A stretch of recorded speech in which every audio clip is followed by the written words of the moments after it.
Hi, this is Jason from Horrific Nightmares, and welcome back to the Fangoria Movie Challenge. Now, this is the challenge I've been doing with my good buddy, Joe the Horror Man, where we're not only going to watch, but also review all 101 movies Fangoria thinks we should have seen. Today, we're going to be talking about Necronomicon, also called Necronomicon Book of the Dead. Now, Necronomicon is a 1993 film which runs approximately 96 minutes, and it is the only anthology on this list. Now, this has three different directors. Christopher Gans directs segment number one, which is called The Drowned. Shizuki Kaneko directs segment number two, which is called The Cold. And Brian Usna, which should sound pretty familiar, directs segment number three, which is called Whispers. Now, this had a $4 million budget, and it stars Jeffrey Combs as H.P. Lovecraft. He was in From Beyond, Castle Freak, and Reanimator. Tony Azedo as the librarian. He passed away on May 26, 1995, at the age of 46. He was in Moonstruck, Pirates of Penzance, and The Addams Family, the live action one. And Juan Fernandez as the attendant. He was in A Man Apart, Crocodile Dundee 2, and The Collector. Okay, I'm not going to say much about the stories because, well, it breaks down into like 25 minutes to a half an hour for each story.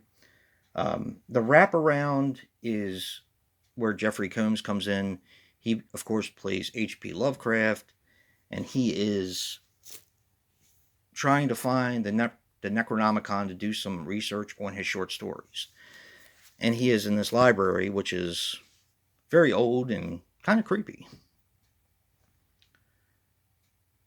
The first story, as I said, is called The Drowned. And this actually, the entire anthology has quite a few stars. It has, and I think it's Bruce Payne.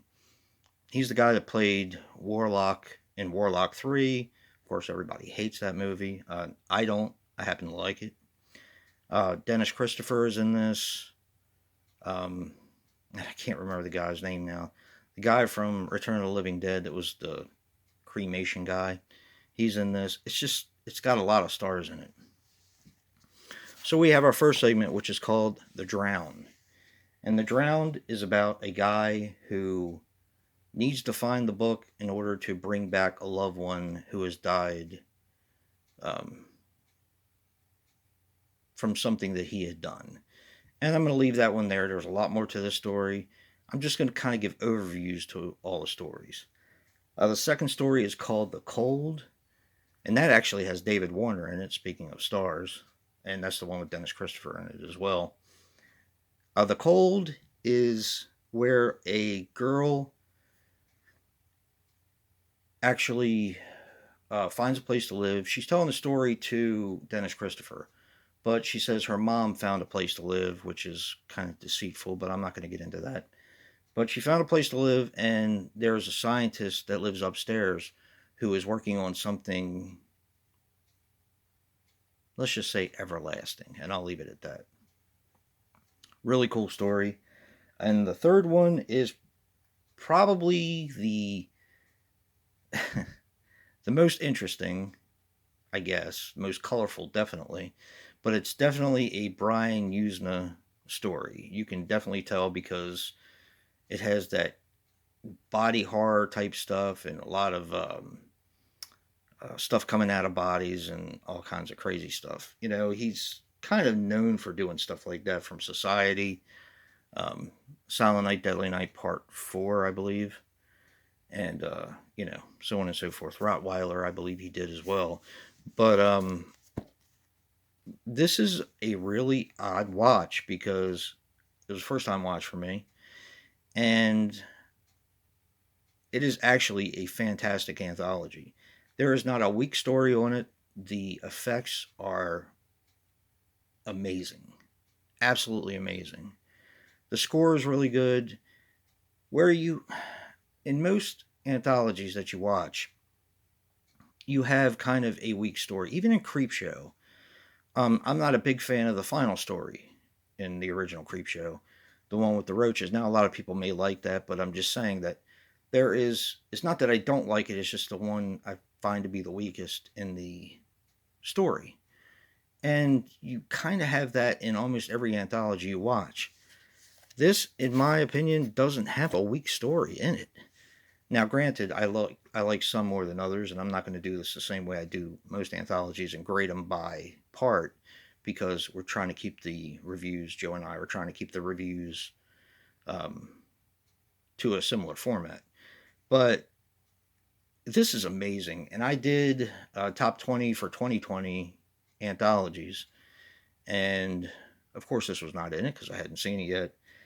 This would definitely be in that top 20 of ones that I've seen. I've seen a lot of anthologies. It would probably be in my top. I know it's in my top 10. It would be in my top 5 probably. Fantastic. You've definitely got to see this. For my relatable recommendation, not a lot of anthologies have been talked about. I did talk about From Beyond the Grave for, I think, Motel Hell because they were the same director. This one, I'm not going to talk about an anthology, even though I probably should. I want to stick with Lovecraft and recommend a movie called The Void. This movie is fantastic. It blew me away. It really did. I probably saw this middle of last year, I think, but it is really a phenomenal flick. Really good. I almost recommended Dagon, but decided not to and go with The Void because I feel like they're both very underrated, but this one doesn't get talked about quite as much as Dagon, I don't think. That's just my opinion. But yeah, definitely check out Necronomicon, Book of the Dead. It really did blow me away. It's fantastic. Check out The Void. I believe it's playing on most streaming channels, I think, because I remember seeing it quite a few times. And don't forget to check out Joe's review and see what he picked as a relatable recommendation.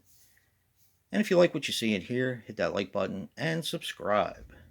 And until next time, peace.